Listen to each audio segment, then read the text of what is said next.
चलिए समाज में ध्यान दीजिएगा। तो पिछले क्लास में जो है हम लोग क्वेश्चन नंबर 9 तक देख लिए थे। आपको याद होना चाहिए कि हम लोग एक्सरसाइज कितना देख रहे हैं, एक्सरसाइज 9 कितना 3, जिसमें से 9 नंबर क्वेश्चन कंप्लीट है। और आज जो है हम लोग 10 नंबर देख रहे हैं। कह रहा है कि एक समलंब चतुर्भुज एबीसीडी जिसमें ए बी समांतर कथी है, डीसी है, हाई हाई समांतर दे ले है, ठीक ना, हाई और हाई, कौन ई और ए, कौन नहीं रे, हम पूछ लिए कौन मतलब ये दोनों कौन बोल रहा है तुझसे, ठीक है। और एकड़ विकर्ण जो है एसी और बीडी परस्पर ओ पर प्रतिच्छेद करते हैं, है कि नहीं, एक दूसरे को कहाँ काट रहा है, ओ पर प्रतिच्छेद कर रहा है। अच्छा, तो दर्शाना है कि एओडी का क्षेत्रफल जो है बीओसी के बराबर होगा। एओडी मतलब एओडी वाला और बीओसी मतलब ये दोनों का क्षेत्रफल कथी होगा, बराबर। कुछ नहीं है, हमने क्या किया कि एबीसीडी लिख दिया कि एगो कथी है, समलंब चतुर्भुज है। समलंब चतुर्भुज मतलब वह चतुर्भुज जिसका कोई एगो युग्म कथी हो, समांतर। बराबर कहाँ से अगले रे, समांतर। मानव कपाल फोड़ दो, बराबर का जिक्र नहीं है इसमें, तो कपाल फोड़ देंगे, ठीक है। साथ में विकर्ण एसी और बीडी परस्पर ओ पर प्रतिच्छेद करते, राइट।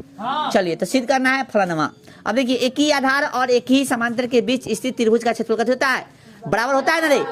तो गौर से देखो, तो ये जो है त्रिभुज कथी एबीडी और त्रिभुज एबीसी, इसके लिए एक ही आधार है कि नहीं, त्रिभुज एबीडी एबीडी और एबीसी। एबीसी बोले तो ये वाला और एबीडी बोले तो ये वाला, ये दोनों के लिए आधार कथी है, ए भी है सेम, और दोनों एक ही आधार एक ही समांतर के बीच में है ना स्थित, तो दोनों का एरिया क्या हो जाएगा, सेम, बराबर हो जाएगा।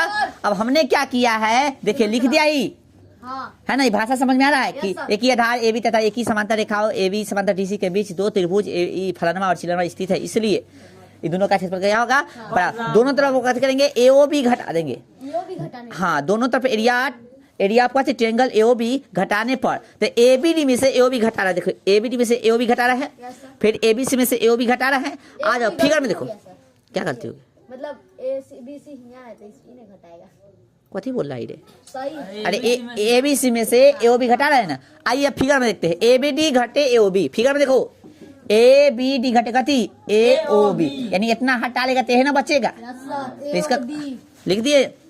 फिर एबीसी, एबीसी मतलब ई वाला, इसमें से ई घटा लोगे तो ना बचेगा, बीओ हो गया अथी प्रमाणित, यानी प्रूव्ड हो गया। चलो नेक्स्ट प्रश्न, प्रश्न संख्या 11 देखिए। अब क्या चीज बोलिए,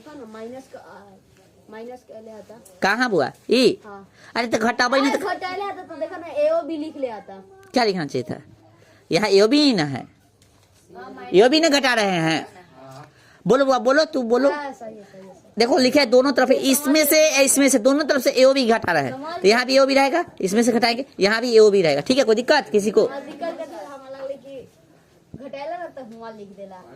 चलो ध्यान दो, बाकी सब और किसी को डाउट, हाँ दोनों में से एओ भी ना लिखे यहाँ पे, दोनों तरफ एओ भी घटाने पर, ठीक। चलिए तो 11 नंबर कह रहा है कि आकृति 9.27 में ए बी सी डी एक पंचभुज है, देख रहा है आकृति A B C D E, नहीं A B C D E के बात किया भाई, ये दिख रहा है 5 पंचभुज मतलब क्या भुजा, इतना पहले देखो ना, बाद में उसको देखेंगे आगे, ठीक है।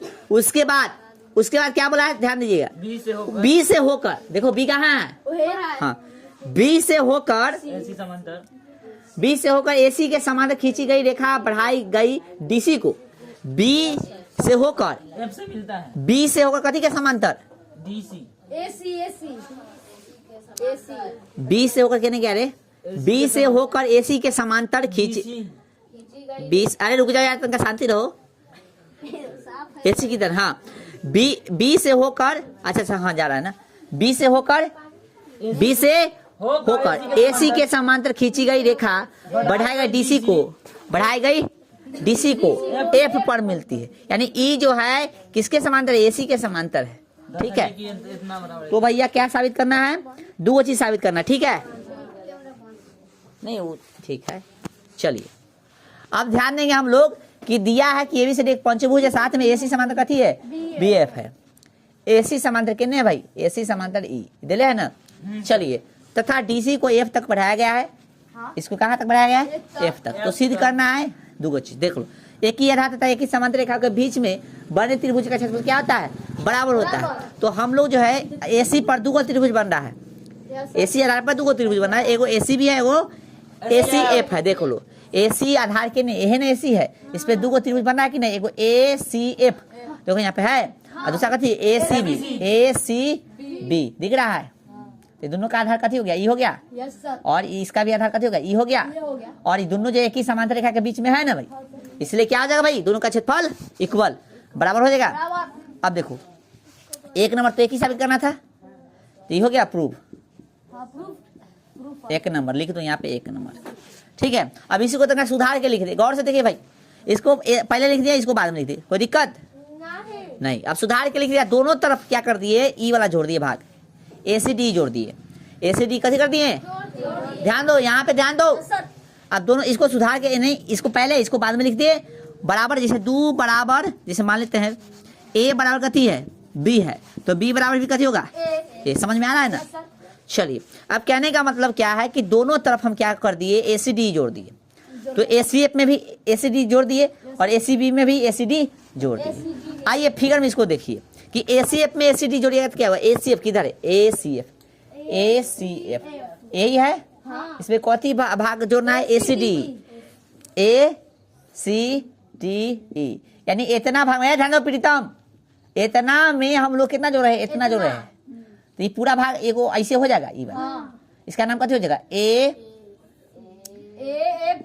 ACDEF हो जाएगा, नहीं गलती करती है, AED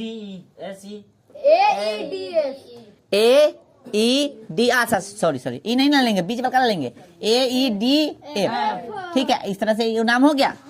चलिए यही ना साबित करना था इधर। अब इधर देखिए ACB कहाँ है, ACB दिख गया। अब ACB में हमको जोड़ना है ACDF यानी ACDE, यानी अब ये पूरा ले लेंगे भाई, तो गौर से देखिए ना ABCDE हो गया। और इसी के साथ आज भर रहने दीजिए, टाइम थोड़ा ज्यादा हो गया है, लगभग कितना बच गया, अरे बुआ टाइम 6:30 हो वाला, 6:23 हो गया, ठीक है।